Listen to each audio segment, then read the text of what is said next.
Patriots, for the 7th game in a row, are victorious. They went to Tampa. They beat the Buccaneers 28-23. The Patriots have not lost on the road yet this year. Two big plays, not one, two big explosive plays by Travion Henderson, putting the punctuation on this one. We are here, plenty to talk about tonight before we get to Celtics basketball. We've got Phil Perry, Tommy Curran, three-time Super Bowl champion Ted Johnson. I'm Michael Holley. We're going to go around the table, get some thoughts on this win. Phil, start with you. Well, I said before the game, this is a movement kind of game for them. And if they win this game convincingly, that for me, they suddenly ratchet themselves up into being in the contender conversation. That is a Super Bowl contender conversation. This, to me, represents a convincing win. This game was never out of hand. It was in their control all the way through, Tom. Even though they slowed down in the second half, it was still theirs to lose. And so this team is far better than any of us thought they would be before the season. I think this game is representative of just how good they are right now, and they should be considered at the top of the conference. And one of the main reasons for that is how complementary they are. You look at this team and the way the defense performed, especially some of the edge pressure that we saw late in the game that helped seal it. Tremendous. And guys like Elijah Ponder making plays. Caleb Chase on with another good game. The secondary played well. And I look at that pick by Drake May in the end zone. And I say to myself, you know, you just take the field goal there and you're up 8, and then Tampa's got its back against the wall. But you know what?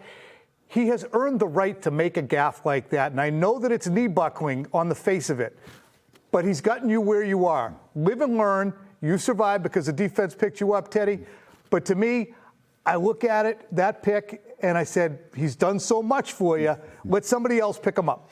Absolutely. And the defense certainly did pick him up. I mean, it's a great win for the Patriots. I mean, you heard Tony Romo there at the end of the broadcast basically say, if you didn't think the New England Patriots were for real, pay attention. So this was kind of a statement game. This was going to be a statement game. We all knew it going into it. You're going up against an MVP caliber quarterback in Baker Mayfield on the road. You know, people are wondering, is Travion Henderson with Ramondre Stevenson out? When is he going to break out? Well, he finally broke out, ladies and gentlemen. It was something to behold. Drake May just taking shot after shot after shot and still delivering the ball downfield is incredible. That third down and 14 hit to Matt Collins, who led all receivers today with over 100 yards reception, was such a gutsy throw. It was incredible performance from the quarterback. Just a collective effort that was very special to go down there when they, let's face it, Baker Mayfield, 4 come from behind wins. You thought maybe it would happen today, but the defense shut it down.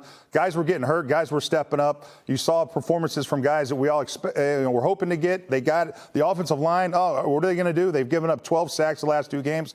Only gave up 1 sack today. Just a tremendous effort all around, team effort from this team.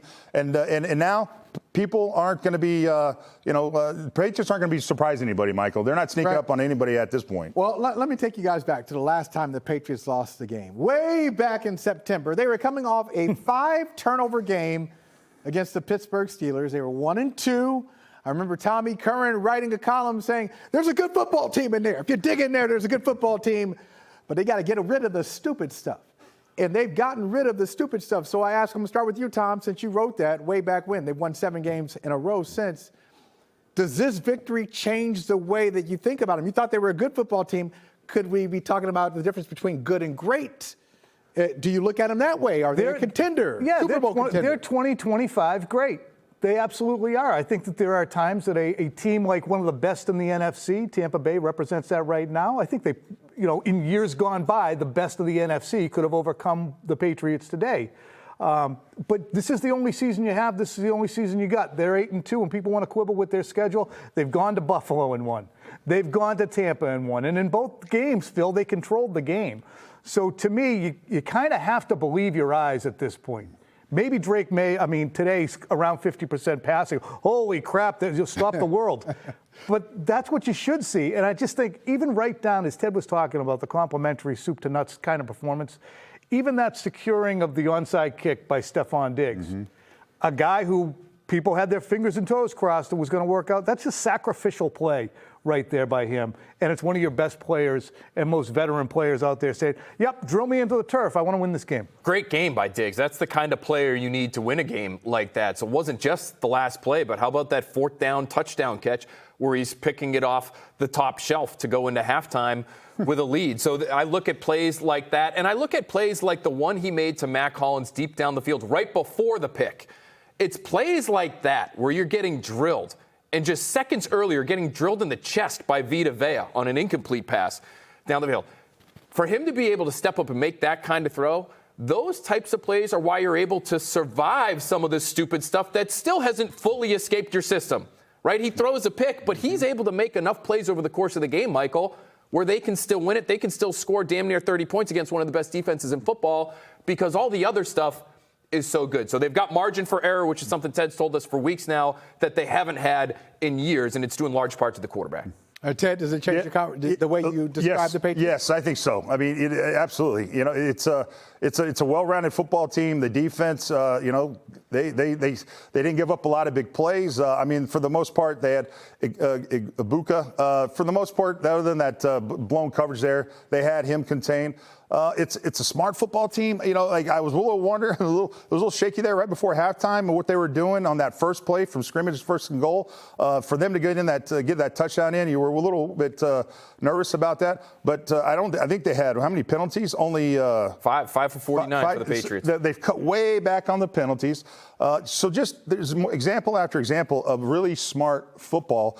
I thought the execution on that 4th down and 3. That was a gutsy call. They did. I felt like a casino blitz. At least it was an overload blitz. And they got home, and it doesn't go down as a sack, but it looked like it was a sack there. So just gutsy calls, gutsy performances. It seems like it's a smarter team. And the quarterback, I'm sorry, at the end of the day, Phil's right, Tom's right. You know, the mistake, you know, we can quibble over that, but it's all the other stuff. He can make up for it with so many great plays. And I just thought it was a gutsy performance. That's not an easy place to play on the road in that heat. And they really did a fantastic job. This team, look, this should validate all the work that they've done up to this point with a win like this. They're in the catbird seat for the #1 seed in the AFC right now. Who'd have thought? Yeah, and when you look at the landscape, and I'm sure we're going to do that as the show goes along, but Buffalo loses. They're 2 games behind now in the East with a game at home against the Patriots. So the Patriots are, you know, probably a high probability to win their division. Pittsburgh leads the other division, the North, 5-3, and they're not a daunting team. Indianapolis lost last week, had to do everything they could to escape against Atlanta today. And then you have Denver and L.A. are leading the West, and Kansas City's still out of the playoff picture. So in the AFC, the team that continues to play the best and have the best quarterback play, I don't care if it's Josh Allen, I don't care if it's Patrick Mahomes. We're not talking resume, we're talking 2025. The best quarterback play is here. Surprisingly, stunningly, jaw-droppingly, the Patriots have the best quarterback in the AFC if you go by performance over the first 10 games. The best quarterback play has been from Drake May. The best running back play today, at least, was from Trevion Henderson. I remember when Mike Vrabel was lamenting the lack of X plays. This is very early in the season. Explosive plays, find us 20-plus yards or more. I'm like, what's he talking about? How are you going to get explosive plays? You don't have explosive players on your roster. Yes, they do. Ted, tell me what you saw today from young Trevion Henderson, who gets a big-time touchdown early in the game and then comes back to clinch it with another one, which, pet peeve of mine, he's looking around saying, should I score? Damn it, score. I'm so tired. I'm so tired of, it's so selfish. You know, you got to go down and live the fight. No. Score as many points as you can. But what did you think of Henderson getting 2 long touchdowns? I mean, are you kidding me? This is kind of what we were hoping for. This is what he did at Ohio State. Michael, you know better than anybody. Yeah. He's a big play running back. I mean, the X plays can come from Trevion Henderson, and nobody in this room gave up hope that he was going to figure it out, and he absolutely did. I mean, this play was off, in the perimeter. He seems to have more success on the perimeter. Josh McDaniels schemes a lot of plays to get him outside. I think that's where he does his best work. But that first touchdown, guys, was off the right side, the right guard. So he did get a touchdown where he was going between the tackles. So, and you've told us also, Michael, right there, boom, right between the tackles, explodes right through there. There wasn't any hesitation. Look at that gate. There was no hesitation. There was no stutter step. He saw the hole, and he went boom right through there. You know what? Hopefully this is the type of game, you guys, that he gets a ton of just confidence from, and that you will see more and more of these types of plays from him the rest of the way. Boy, explosive. You get the 2 explosive touchdowns from TreVeyon Henderson. You got another one from Kyle Williams. You have 2 rookies who have that kind of athleticism to be able to turn the game on its head in a blink. Now, does that mean TreVeyon Henderson should be your workhorse back? He should be getting 20-ish carries per game because he's that kind of player? I still would say no. There's about 12 carries for about 23 yards, if my math is right, outside of those 2 touchdowns. And I hate that conversation, generally speaking, outside of this great play or that great play. But they couldn't really run the ball for the vast majority of this game, Tom, and they were just trying to kill clock at the end there with Kairos Tonga on the field.